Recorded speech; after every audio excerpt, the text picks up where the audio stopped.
Welcome to Real Questions, Real Faith, where we have a podcast where we wrestle with honest questions about God, life, and following Jesus. I'm Darien, Gabriel, your host, and I look forward to having today's conversation about answering the question, how does Jesus prepare us for what's ahead? How does he prepare us for the future?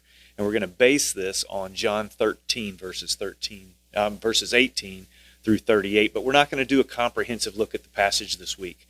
I really want to react to something that happened yesterday in the news. Today happens to be September 11th, 2025. Yesterday, September 10th, Charlie Kirk was assassinated, and I want to use that as a comparison for what is happening in this chapter, John 13. So let me give you the facts about Charlie Kirk as I know as of now. Excuse me. Charlie Kirk, 31, founder of Turning Point USA and Turning Point of Faith, was speaking at Utah Valley University, where he was shot and killed about 20 minutes into the event. There were thousands in the room. I heard an estimate of about 3,000 people, a lot of students there, and millions across the country are just shell-shocked as a result of what happened yesterday. He was shot and killed by a rifleman, and he's still at large. Whatever your view of politics, he was an outspoken Christian whose life ended suddenly. And I think there's some things we can take away here. The big question that is before us is, how do we prepare for what's ahead when life is this fragile? Because we're not promised tomorrow. There are no guarantees. And so this fits with the context for John 13, 18 through 38, where Jesus is shifting from public ministry to preparing his true disciples. So the first 12 chapters of John has been very much about Jesus reaching to those who are far from God but close to him. The Jews in Israel in particular, and he's sharing with them that he shows up as the Messiah, and he wants to lead them into a relationship with himself. He gets to the point where he's done with that. He's driven underground, kind of because of the pressures of being pursued and to be arrested and crucified, which will eventually happen. And so now he is spending his last hours, his last day, he's spending with his true disciples, and he's in the process of even cleansing them. And he does that through the episode that we talked about last time surrounding the foot washing. And he washed all 12 disciples' feet. That includes Judas Iscariot, who will betray him, did betray him. And so what will happen in this part of the chapter is Judas will leave the group to go and betray Jesus. And Jesus knows this. This isn't a surprise to Jesus. It's probably a surprise to Judas that he knows. And so that's when Jesus almost seems like he almost relaxes a little bit, and he begins to do his last teaching with the 12 minus Judas disciples, and preparing them for the future. And they don't know what's coming. They just know things are getting chaotic. Well, they haven't heard anything yet. They're about to find out that Judas, they're going to find out. Well, I'll just read a few verses and we can talk about it. Jesus in verse 18 says, I'm not referring to all of you, and he's referring back to his last words, now that you know these things, you'll be blessed if you do them. I'm not referring to all of you. I know those I've chosen. But this is to fulfill this passage of Scripture. He who shared my bread has turned against me. And he's referring to Psalm 41:9, where David was betrayed, and Jesus is the greater David. David is a type of Christ, and we're speaking, he's hinting at this betrayal. Verse 19, I'm telling you now before it happens, so that when it does happen, you'll believe that I am who I am. Jesus is making it clear, I'm not just the Messiah, I am, meaning I am God. And very truly I tell you, whoever accepts anyone I send accepts me. Whoever accepts me accepts the one who sent me. So that's going from the disciples to Jesus to the Father. He's connecting all of that to say, this is where the glory is going to be. This is who's sovereignly in charge. None of this is catching me off guard, although it's going to be a surprise to you guys. So he continues, after he said this, Jesus was very troubled in spirit and testified. And what he's about to say, John is observing very up close. And John can tell he's troubled, probably emotionally, really having a hard time saying this. But he basically says, very truly I tell you, one of you is going to betray me. His disciples stared at one another, so there's some silence, and then at a loss to know which of them he meant, one of them, the disciple whom Jesus loved, which is code for John, because he never mentions his name himself by name, was reclining next to him. Now, they're all reclining around this table. This is a real low table. This is the way they celebrated special occasions and meals. Normally, they would sit in chairs like we do around a table, but for special meals, they would recline and basically lay on their left elbow and eat with their right, and their feet would be pointed out away from the table. And so that's kind of what you need to picture when you see what he writes here. John writes, one of them, the disciple whom Jesus loved, John, was reclining next to him, probably on Jesus' right. Simon Peter, who's sitting somewhere else around the table, motions discreetly to this disciple and says, ask him which one he means. Ask him who he means. And so John basically is really close. Jesus is right behind him. He's leaning on his elbow, and he basically goes, who is it? Something to that effect. And Jesus answers him. Leaning back against Jesus, he asked him, Lord, who is it? And Jesus answered, it's the one whom I give this piece of bread when I have dipped it into the dish. And when then dipping the piece of bread, he gave it to Judas, the son of Simon Iscariot. As soon as Judas took the bread, Satan entered him. And there's this piece of bread, and you can tie that back to Psalm 41, and you can see the connections there. And we won't go into that betrayal piece right now, other than to say, again, David is a type of Christ. Now, not only will they learn that Judas is going to betray them, and they won't know yet that it's Judas. Only John has that knowledge, and I don't know, maybe Peter figured it out. But the rest of them don't seem to know. And even John doesn't act on that knowledge. Now, the other thing that happens that is that Peter is going to he's going to respond that he's willing to lay his life down for Jesus. And Jesus is going to come back at him and go, well, no, you're really not. In fact, tonight, before the night ends, you're going to actually deny me 3 times. Bombshell number 2. We have someone's going to betray him, and someone's going to deny him 3 times. Now, I don't know if they thought it was one and the same person, or if they thought it's 2 other people. Some of them are probably questioning things to the extent that maybe they're thinking, am I going to be that person? Am I going to deny him? Am I going to betray him? So their world is shaking, because to betray Jesus, they know, will probably lead to his death, because that means he'll be turned over to the authorities, and between the Romans and the religious leaders, they're going to kill him.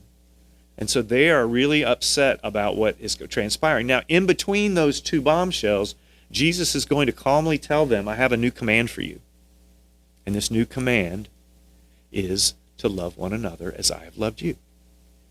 Now, Leviticus, in the book of Leviticus, we know that Jesus tells us to love our neighbor. In fact, he doubles down on that in Luke 10 when he's talking to the rich young ruler, and he wants to justify himself after he realizes he needs to love the Lord his God with all our heart, soul, mind, and strength, and love his neighbor as himself. He says, well, who's my neighbor? And then Jesus tells the parable of the Good Samaritan. Well, at the end of that parable, he says, so who was the neighbor? And it was the one who showed mercy.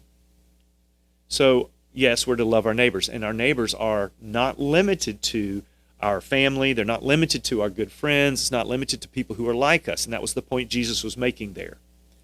But he's making the point to say our neighbor is anyone that comes within proximity of us.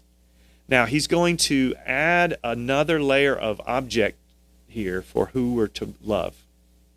He's going to zero in or zoom in, and he's going to say, you're to love one another as I have loved you. So the object of their love is not just their neighbor, it's one another, which is other followers of Jesus. This is the church today. This is the family of God. That's who he's referring to. So it's a smaller subset of neighbors. So that's the first thing we learn about this new command that's really an old command we find from Leviticus. The second thing we learn about this command that's new is not just the object, but the means of this love. And the means of this love is that we're to love as Jesus loved them. Well, they don't know how rich his love is for them because they don't know about the cross. But we know about the cross. In Romans 5:8, Paul says, but God demonstrates his love in this, that while we were still sinners, Christ died for us. And so that's how we know he loves us, even though in those just a few verses later, he says we were enemies of God. So Jesus died so that we might live, and that's the ultimate act of love, self-sacrificing, agape, unconditional, surrendered love.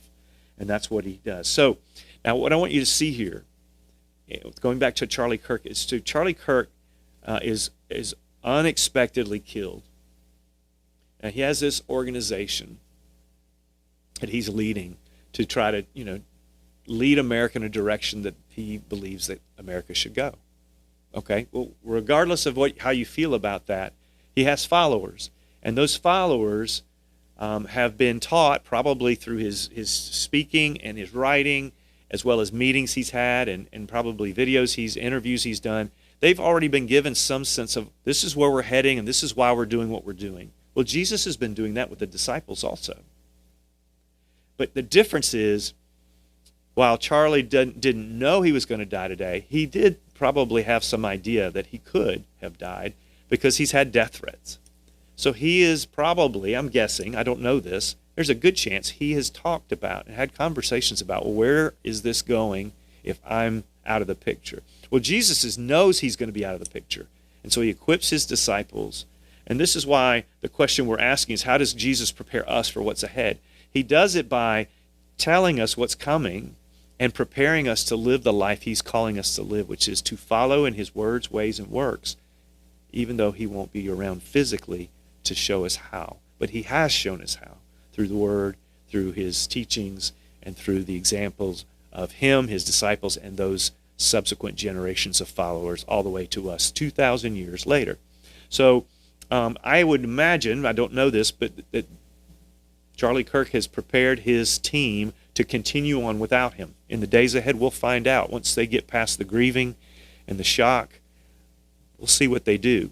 Jesus tells us, he prepares us through the teachings of John 13, 14, 15, 16, and the prayer of Jesus in chapter 17, how he wants us to follow him. And if you want to boil it down to one thing, it's to love one another. He says this, and I'll close with this. He says, by this, okay, I'll just read the whole thing. A new command I give you, love one another. As I have loved you, so you must love one another. By this, by that love, in other words, by this love, everyone will know that you are my disciples if you love one another. So you could say we have one job. We have one job, and that is to love one another, love each other, and the one another in the context in Jesus is the disciples are to love each other as Jesus has loved them, and we know that that's sacrificial because he's going to go to the cross. As followers of Jesus today, this is our mission, is to love each other. Yes, we're also to reach out to the world. Yes, we're to love our neighbor as ourselves. But he says that the evidence that we're truly his is by this, well, everyone will know that you are my disciples if you love one another. That's how people are going to know. It's not, I'm just loving people who are like me. I'm not just loving people who agree with me. I'm loving my brothers and sisters in Christ, whether they look like me, act like me, think like me, or not. If they're truly brothers and sisters in Christ, then I love them sacrificially, and I lead others to do the same. And this is what I hope you will take away, that you will go and love one another. And if you're not a follower of Christ yet, this is why you would follow Christ, because his mission is love. It's motivated by love. It's a mission that is full of grace and mercy, which are subsets of love. And this is why we forgive and love to be forgiven. God forgives us, and he demonstrates his love at the cross. And so I want you to, if you don't know Christ, I want you to trust and follow him today. That would be to acknowledge your sin, to recognize you're not walking in the direction that Jesus would lead you, and you're going to turn from that way to following his way, to walk in his words and his ways, which are outlined in the New Testament of the Bible. And by doing so, you will demonstrate that you trust him. And that is how we find him. Or maybe that's how he finds us, is that we trust him. And so my prayer for you is that you will tell him that you will pray, which is just talking to God, and say, I am giving up on doing life on my way and my terms, and I'm going to surrender to you and doing life on your terms by following you, your word, your way, your works, by grace through faith. I'm going to do that. And that is my prayer for you today. If this was helpful, if this video was helpful, I hope you'll share it. I hope you'll like it, and maybe even leave a comment or a question. give us a chance to interact, help us get to know you better. We'd love to connect and maybe help you with any questions you may have, and we look forward to seeing you on the next episode. Thanks for being here.